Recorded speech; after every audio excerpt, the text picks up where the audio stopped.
Assalamualaikum warahmatullahi wabarakatuh. Halo semuanya, selamat pagi, selamat siang, dan selamat sore. Di kesempatan kali ini kami akan menyampaikan materi yang telah kami siapkan. Semoga penjelasan dari kami nantinya mudah dipahami dan dapat dicermati oleh teman-teman semuanya. Perkenalkan, saya Muhammad Azam Mukasyafyari dengan NPM belakang 2130. Ditemani rekan-rekan saya ada Nur Amalia Latu Sabah 2018, lalu ada Fajri Sadewi Sangidah 2103 dan Arya Wahyunanto 2119. Tanpa berlama-lama, mari kita mulai pembahasannya. Selamat menyaksikan. Saya ingin menjelaskan bagaimana sih proses akuntansi di pemerintah daerah. Yang pertama itu ada jenis transaksi. Jenis transaksinya itu dibagi menjadi dua. Yang pertama itu transaksi keuangan, yaitu mempengaruhi posisi keuangan dan dicatat dalam jurnal. Untuk contohnya itu seperti SP2D, belanja, pendapatan, dan pembiayaan.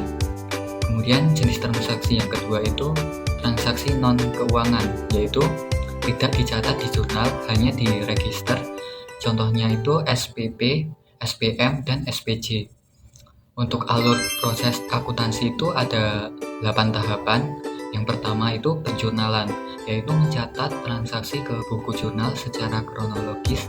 Yang kedua, posting, yaitu memindahkan ke buku besar ke rekening masing-masing. Yang ketiga itu neraca saldo, yaitu merangkum saldo semua rekening. Yang keempat, jurnal penyesuaian, yaitu menyesuaikan saldo agar sesuai dengan kondisi yang sebenarnya. Yang kelima, neraca saldo setelah penyesuaian, yaitu dasar penyusunan laporan keuangan. Yang keenam, itu kertas kerja konsolidasi, yaitu membantu penyusunan laporan keuangan. Yang ketujuh yaitu jurnal penutup, yang sifatnya ini opsional, yaitu untuk menutup rekening temporer. Yang ke-8 yaitu neraca saldo setelah penutupan. Nah, neraca ini tuh berisi rekening permanen. Kemudian untuk penjurnalan yaitu proses mencatat transaksi keuangan ke buku jurnal. Nah, penjurnalan ini tuh dilakukan secara berurutan sesuai waktu kejadiannya. Nah, langkah-langkah penjurnalan itu yang pertama, mengidentifikasi dulu bukti transaksi seperti STS, SP2D, SSPD, dan sebagainya. Kemudian menentukan rekening yang terpengaruh seperti aset, kewajiban, ekuitas, pendapatan, belanja, dan sebagainya. Kemudian untuk menentukan posisi debit atau kredit, saldo normal debit itu bertambah di debit, berkurang di kredit. Sedangkan untuk saldo normal kredit itu bertambah di kredit dan berkurang di debit. Untuk mencatat ke jurnal dengan keterangan singkat. Jadi intinya itu hanya transaksi keuangan yang masuk akuntansi, kemudian proses utamanya itu jurnal, kemudian buku besar, kemudian neraca saldo, terus penyesuaian, kemudian laporan keuangan. Nah, untuk jurnal penutupnya itu hanya untuk menutup akun sementara. Nah, kemudian ini ada ilustrasi gambar 3.2 tentang format buku jurnal. Bisa dilihat pada halaman 83. Jadi kolom nomor diisi dengan nomor urut jurnal. Setiap satu transaksi keuangan diberi satu nomor jurnal. Jika satu transaksi keuangan terdiri dari sepasang jurnal, jurnal laporan finansial dan jurnal pelaksanaan anggaran, maka sepasang jurnal tersebut dinyatakan dalam satu nomor. Kemudian kolom tanggal diisi dengan tanggal pada transaksi tersebut.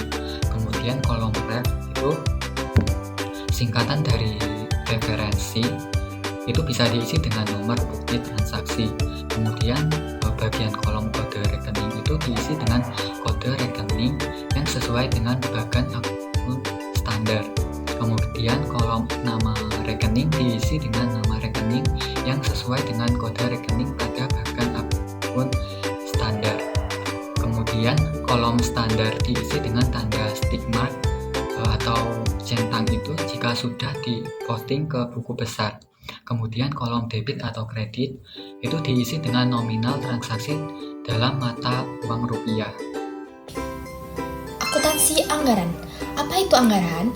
Anggaran adalah dokumen formal hasil kesepakatan antara eksekutif dan legislatif tentang belanja yang ditetapkan untuk melaksanakan kegiatan pemerintah dan pendapatan yang diharapkan untuk menutup keperluan belanja tersebut atau pembiayaan yang diperlukan bila diperkirakan akan terjadi defisit atau surplus.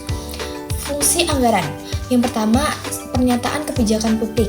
Di dalam anggaran mencerminkan program kerja pemerintah yang akan dijalankan 1 tahun. Yang kedua, target fiskal. Menggambarkan keseimbangan antara belanja pendapatan dan pembiayaan yang diinginkan pemerintah. Yang ketiga, landasan pengendalian yang memiliki konsekuensi hukum dan ditetapkan undang-undang. Yang keempat, landasan penilaian kerja, menggambarkan kinerja yang sudah ditargetkan pemerintah. Yang kelima, pertanggungjawaban publik. Hasil pelaksanaan anggaran dituangkan ke dalam laporan keuangan pemerintah sebagai pernyataan pertanggungjawaban pemerintah kepada publik. Selanjutnya adalah persamaan akuntansi pelaksanaan pelaporan anggaran. Formulanya yaitu silpa dibagi sal sama dengan pendapatan dikurangi laporan realisasi anggaran dikurangi belanja, ditambah penerimaan pembiayaan dikurangi pengeluaran pembiayaan. Dalam proses pencatatan transaksi, persamaan dasar tersebut merupakan dasar untuk mengidentifikasi pengaruh bukti transaksi realisasi anggaran, apakah suatu transaksi akan menambah atau mengurangi saldo anggaran lebih pemerintah daerah. Ilustrasinya, pada tabel tersebut, pemerintah daerah ABC menerima pajak hotel sebesar 9 juta, untuk membayar gaji PNS sebesar 8.500.000, untuk menyertakan modal BUMD sebesar 8.500.000. Jadi hasil silpa dibagi sal yaitu 7.500.000. Kemudian transaksi realisasi pendapatan laporan realisasi anggaran menambah saldo anggaran lebih dicatat pada sisi debit dan pendapatan laporan realisasi anggaran dicatat pada sisi kredit dengan nominal 9 juta. Transaksi relasi belanja mengurangi saldo anggaran lebih sehingga saldo anggaran lebih dicatat di sisi kredit dan belanja dicatat di sisi debit dengan nominal 8 juta.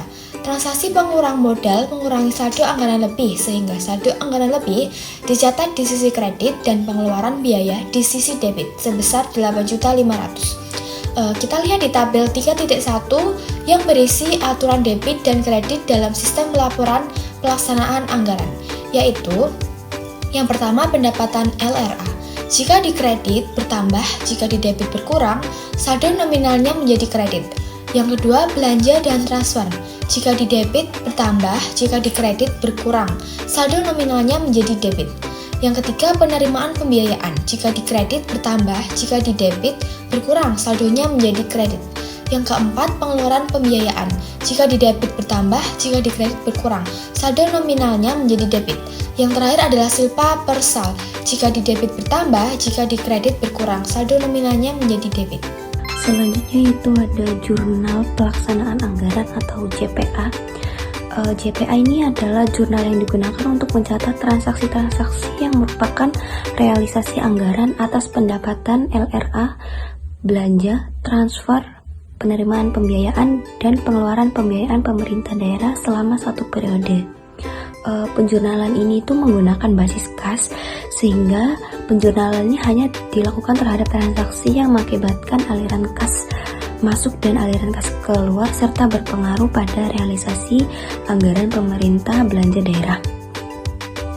Jurnal yang digunakan untuk transaksi aliran kas masuk atau pendapatan LRA dan penerimaan pembiayaan itu perubahan SAL itu di debit, pendapatan LRA kredit, dan penerimaan pembiayaan di kredit. Lalu untuk jurnal transaksi aliran kas keluar atau belanja dan pengeluaran pembiayaan itu debitnya tuh ada belanja atau transfer dan pengeluaran pembiayaan, lalu kreditnya itu ada perubahan SAL. Selanjutnya itu ada PAPF.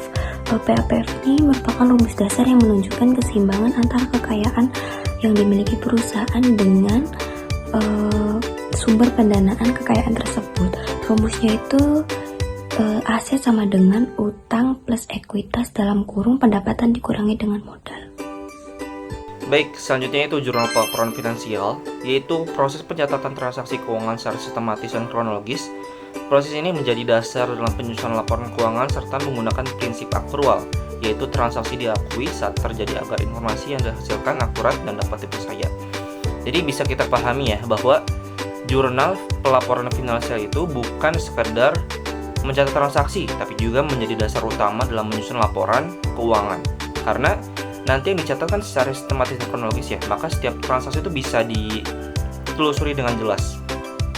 Selain itu juga, tadi penggunaan prinsip akrual juga penting. Kenapa? Karena transaksi dicatat saat terjadi, bukan saat kasih terima atau dibayar. Nah, ini yang membuat laporan keuangan lebih mencerminkan kondisi sebenarnya dan lebih akurat untuk pengambilan keputusan. Nah, lalu selanjutnya ini ya, pengakuan pendapatan beban. Di sini saya bagi dua jenis, yaitu pengakuan pendapatan LO dan pengakuan beban. Pengakuan pendapatan LO ini diakui saat hak atas pendapatan timbul. Artinya, meskipun kas belum terima, transaksi tetap dicatat karena sudah mencerminkan kinerja operasional pada periode tersebut. Lalu, yang pengakuan beban ini diakui saat kewajiban muncul atau manfaat ekonomi telah digunakan. Dengan demikian, pencatatan tidak bergantung pada pembayaran kas, tapi juga pada kejadian ekonominya. Jadi, bisa kita lihat ya bahwa baik pendapatan maupun beban itu sama-sama menggunakan prinsip akrual. Untuk pendapatan yang penting adalah kapan hak atas pendapatan itu muncul, bukan kapan uangnya diterima. Jadi walaupun belum dibayar, tetap diakui sebagai pendapatan. Sedangkan beban diakui saat kewajiban muncul atau saat manfaat ekonominya sudah digunakan. Jadi pencatatan itu benar-benar fokus kayak pada kejadian ekonominya, bukan arus kasnya. Dengan cara ini, laporan keuangan bisa menunjukkan kinerja perusahaan secara lebih realistis dalam satu periode tertentu. Selanjutnya ada pengakuan pos neraca. Yang pertama ada piutang. Ini diakui ketika entitas memiliki hak tagih kepada pihak lain akibat transaksi yang telah terjadi, sehingga termasuk aset yang akan memberikan manfaat di masa depan. Lalu ada persediaan. Diakui saat barang diperoleh dan siap digunakan atau dijual. Nilainya dicatat berdasarkan biaya perolehan sebagai dasar penilaian aset. Lalu investasi diakui ketika terjadi penempatan dana dengan tujuan memperoleh manfaat ekonomi di masa depan dan dicatat sesuai nilai perolehannya. Lalu ada aset tetap, ini diakui saat diperoleh untuk digunakan dalam kegiatan operasional jangka panjang, bukan untuk diperjualbelikan dalam aktivitas normal. Dan yang kelima, kewajiban, ini diakui saat timbul utang kepada pihak lain akibat transaksi masa lalu yang harus diselesaikan dengan pengorbanan sumber daya di masa depan. Jadi, kalau tadi kita bahas pendapatan dan beban, sekarang ini lebih ke posisi keuangan yang dicatat di neraca. Kan piutang ini menunjukkan hak perusahaan untuk menerima uang di masa depannya, sedangkan investasi berkaitan dengan penanaman dana untuk mendapatkan keuntungan. Kemudian ada kewajiban, ini berarti utang yang diselesaikan di masa depan. Dan di sisi lainnya, persediaan dan aset tetap juga penting karena keduanya merupakan sumber yang digunakan dalam operasional perusahaan. Jadi semua pos ini itu dicatat agar perusahaan bisa mengetahui kondisi keuangannya secara menyeluruh, baik dari sisi aset maupun kewajibannya. Gitu. Baik, demikian penjelasan yang dapat kami sampaikan. Semoga materi yang telah kami paparkan dapat memberikan pemahaman yang lebih baik. Kami mohon maaf apabila terdapat kekurangan dalam penyampaian. Terima kasih atas perhatian teman-teman semuanya. Wassalamualaikum warahmatullahi wabarakatuh.